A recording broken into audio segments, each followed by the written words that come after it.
Welcome to EPG Pathshala. I am Dr. R.K. Verma, ex-Chief Scientist CSIR NISCARE, which was earlier known as INSDOC. Today I will talk on the topic of organizational structure of the library. As you know, this is one of the major functions of management. Under library management, after planning, organizing organizing the institution library is the most important function of the management.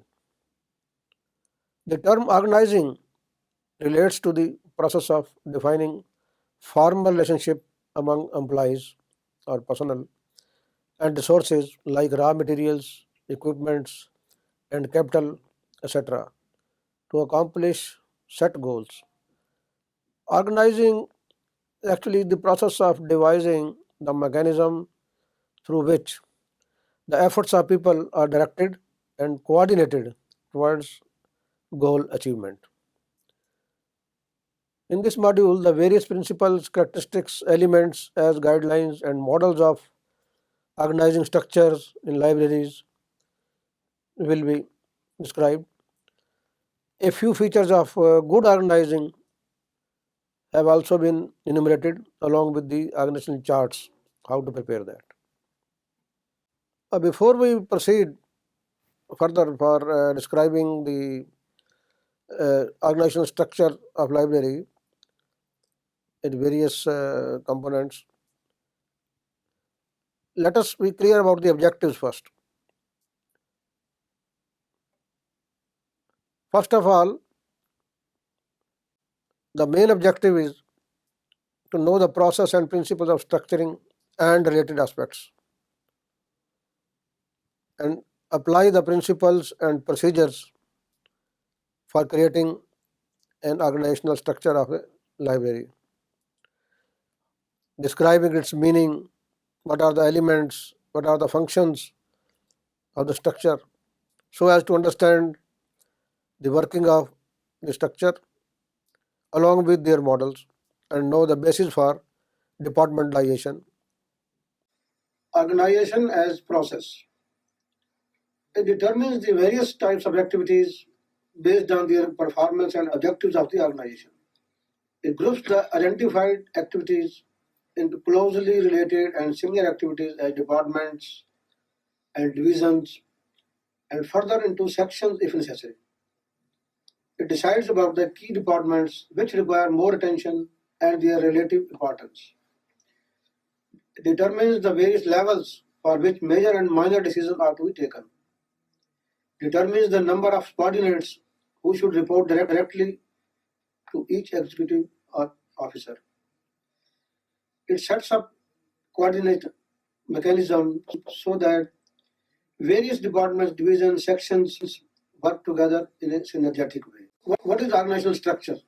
The structure defines the pattern of vertical flow of authority, that's level, and the area over which the authority runs is known as the span of an organization. What is organizational level? As an illustration, level 1 is librarian, level 2 is deputy librarian, level 3 assistant librarian, and level 4 senior professional assistant. Organizational span, on the other hand, includes all heads of the departments like projects, publication department, traditional library services department, and digital libraries working under chief or director information. Before we actually proceed for the implementation of any organizational structure, the library, some effective guidelines have to be prepared. These are best understood in terms of principles of organizing. The key activities, for example, the key activities should be clearly defined and grouped on some logical basis. Number two, the responsibilities of each division, department, unit, and job should be clearly defined. Responsibility and authority should be made equal. Then authority should be delegated as far as down in the organization as possible. The number of employees reporting to each officer manager should be reasonable. The organization should be designed in such a way to provide stability and flexibility, perpetuation, and self renewal. The organization structure should be evaluated and maybe restructured if needed on the basis of its contribution to the organization's objectives. Some more principles for efficient organization are enumerated as principles of unity of objectives, efficiency, specialization, flexibility, scalar principle, personal ability, unity of command, span of control, unity of direction, delegation, absoluteness of responsibility, and authority level principle. Principle of unity of objective. This states that the organizational structure should facilitate the contribution of individuals to the achievement of organization's objectives. This is possible only when the organization has clearly defined objectives. Principle of efficiency. According to this principle, the objectives of the enterprise must be accomplished with minimum unsought consequences or cost. The organizational structure should enable the enterprise to function in an efficient way. Let us describe what is the principle of specialization. This principle states that effective organization must promote specialization. As per this principle, the officers or executives at higher levels should be approached only in case of exceptionally complex problems. But routine matters should be dealt with by the subordinates themselves at subsequent lower levels. This is due to the limited time available with them. The next principle of flexibility relates to the fact that organization should be adaptable to changing circumstances and should permit growth, expansion, and replacement without disturbing or dislocation and disruption of the basic design. Scalar principle. There should be a clearly defined ultimate authority in every organization. This will ensure more effective organizational performance and communication. The responsibility should flow from the top management downwards in a clear, unbroken line of authority. The chain of command is the line along which authority flows from the top of organization to any individual. Principle of personal ability. The organizational structure must ensure optimum use of human resources. Unity of command. Each person should report to only one immediate superior. That is, each employee should have only one supervisor. Dual subordination must be avoided. Span of control, that is span of management. There should be a limit of number of direct subordinates reporting to a manager. The span of control should be minimum and should depend on the nature and variety of activities, the time required for each activity and the person. Principle of unity of direction. There should be one objective and one plan for a group of activities having the same objective. Unity of direction facilitates unification and coordination of activities at various levels. Delegation of authority and responsibility. In this process of a delegation of authority, there should be a consideration of the results expected, the task assigned, the degree of delegation required to accomplish, and the task and responsibility to be fixed. The authority delegated should be equal to the responsibility. Further, there are three sub-principles related to delegation. These are principle of delegation, principle of absoluteness of responsibility, the authority level principle. Principle of delegation. This states that the authority delegated to an individual officer or manager should be adequate to ensure his ability to accomplish the results expected from him or her. Principle of absoluteness of responsibility. This principle says that the responsibility of the subordinate to his superior for performance is absolute, and no superior can escape responsibility for the organizational activities of his or her subordinates. The authority level principle.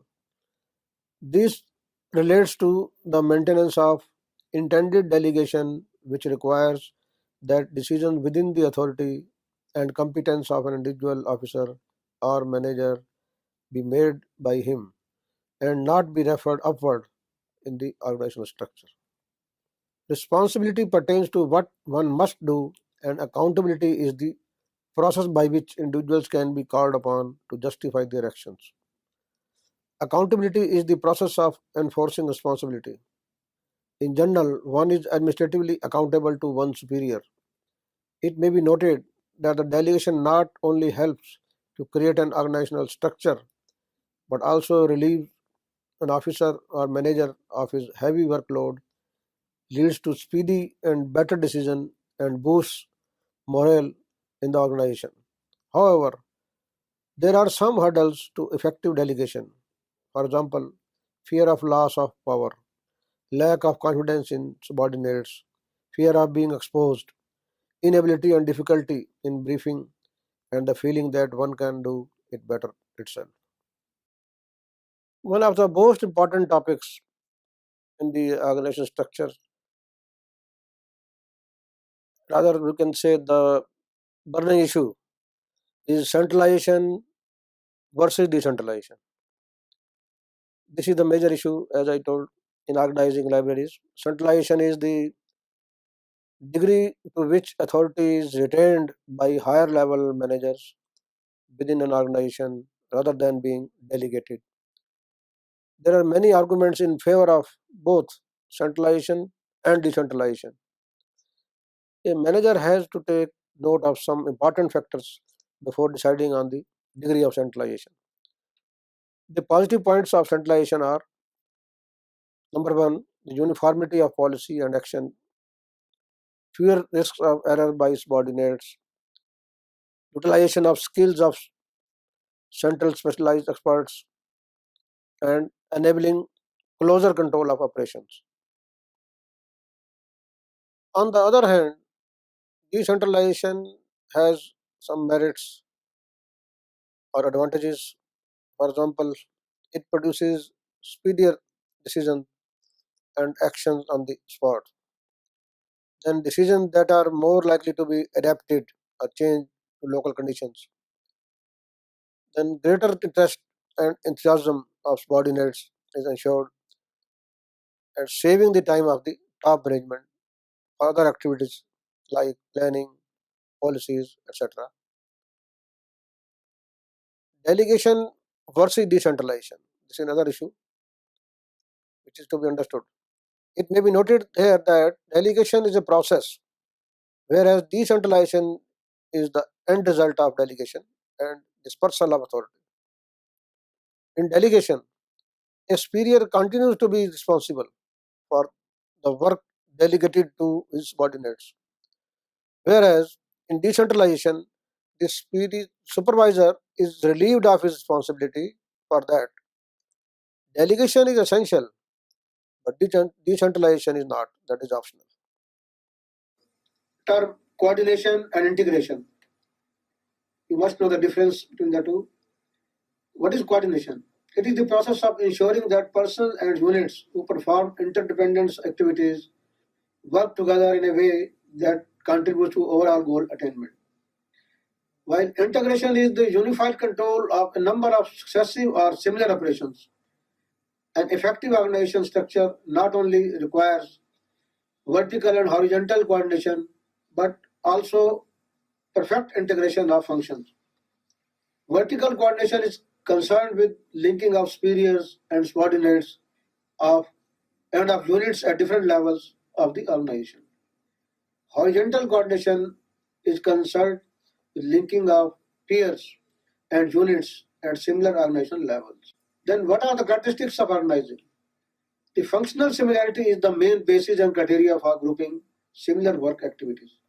But some of the factors which affect the objective of grouping functionality similar works are: inadequate volume of work to allow specialization, then traditions, work rules, personal preferences, and similarly are functions like inventory control to others in the organization.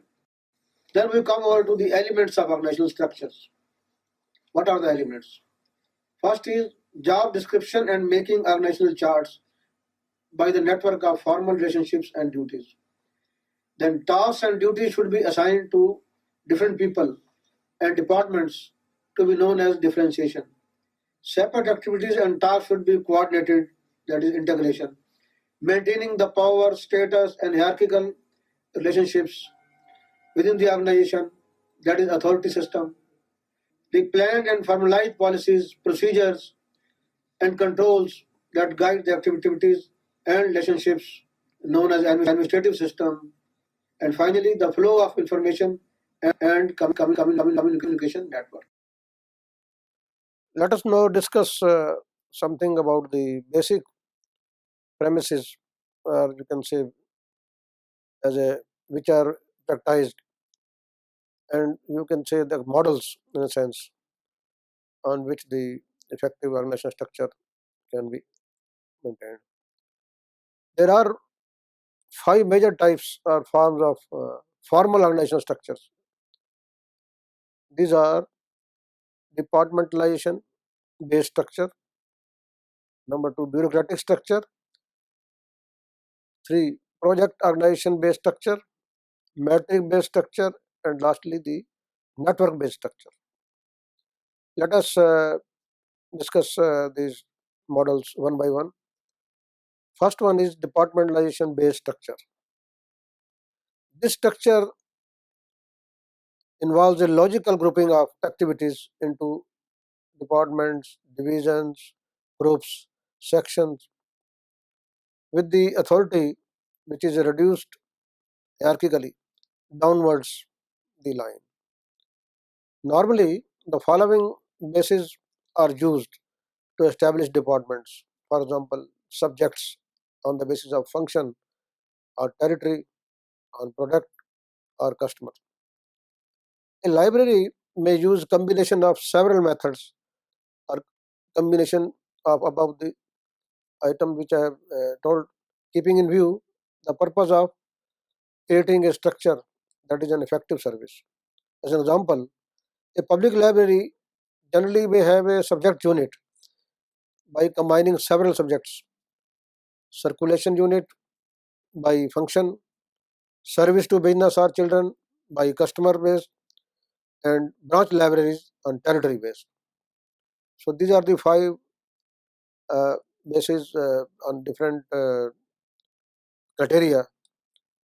An example, a public library which covers all these type of bases. Then next is the bureaucratic structure. This is the oldest form of organization to develop and is hierarchical in nature, formal, mechanistic, you can say, in nature. It has some fundamental features like a limited span of control, unity of command, equal authority and responsibility, delegation of routine matters, and still from the foundation, which form the foundation of most management structures. Then comes the project based structure. The scope of the work involved in project mode and its management includes complexity of operations, fixed time schedules of delivery, numerous components and agencies to be dealt with. Also, the need for a great deal of planning, research, coordination, and control are features common to large projects. Then the common example we can take is the library automation, which is conducted in the project mode involving staff with different specializations. For example, library science, computer science, administrative, and financial aspects, etc. Then comes the matrix-based structure. This is an organizational structure which facilitates the horizontal flow of information. It is used mainly in the management of large projects or product development processes, drawing employees from different functional disciplines for assignment to a team without removing them from their respective positions. It also deals with multiple products and our projects, organizing on the basis of products or projects to an appropriate method of division of work and responsibility. This type of division, when integrated with the functional organization, constitutes a type of matrix-based structure. Lastly, the employees in a matrix organizational report on day-to-day basis and of their performance to the project or product manager, whose authority flows sideways, that is horizontally, across departmental boundaries. Then comes the network-based structure. A network-based structure is found when two or more geographically separated organizational units with common functions are joined together through channels of communication. For example, hotel chains, airlines follow this type of network structure. Libraries also work on this concept of resources utilization and sharing. In this type of structure, the enterprise relies on outside agencies or companies rather than hiring workers for all of its business functions. Features of a good organizational structure. What are the features? Number one, organizational levels and span of management should be balanced to achieve optimum results. For example, too many levels lead to confusion, a diffused exercise of authority, an increase in overhead costs, blocking of communication channels, and a lack of consistency and cohesiveness in decision making in a few hands. The span of management depends on the level and may vary from organization to organization. A span with, say, 3 to 5 subordinates at higher level and 5 to 8 at lower level, where subordinates have to work out only specific tasks, seems to be most conducive for obtaining the best results in library organization. This structure can cope with continuously evolving nature of the organization and hence allows flexibility and ability to respond to external and internal changes in the environment. There are some points which are to be taken into account while forming organizational chart. First of all, what is organizational chart? An organizational chart is simply a graphic representation of organizational structure which indicates hierarchical and vertical positions, span of management, relationship between the line and staff position, flow of authority, responsibility, and communication. It gives an overall picture of the structure, so it is easier to identify the weak links in the chain, conflicting situations, friction, and imbalances, if any. This exercise helps in restructuring the whole organization also. With the passage of time, an organizational structure becomes inflexible and may not cope with the uncontrolled changes in external environment, which may create uncertainty in the minds of employees. On the other hand, too many changes in short time may give rise to the condition of instability and confusion among the staff. And lastly, in such a situation, a balanced approach keeping in view the basic elements of organization may be fruitful. Dear students, I hope you must have understood the various principles of organizational structure in the library and some models which are in practice already. And it depends on the type of library which structure suits, and you may use combination of many criteria like subject, territory, function, etc. I will like to emphasize on 2 points in this module. Number one is the issues which has been raised, that is centralization versus decentralization and decentralization versus delegation. You must have more insight into that by actually going through more literature on that. And another point is, I have touched upon lastly organizational chart. Though diagram or figure is given for that, you must consult some literature on that so that you may have the visual grasp on the how the organizational charts are made. Though given the principles and what goes into that and details of the charts, what should contain, I think it will be more useful to you. Thank you.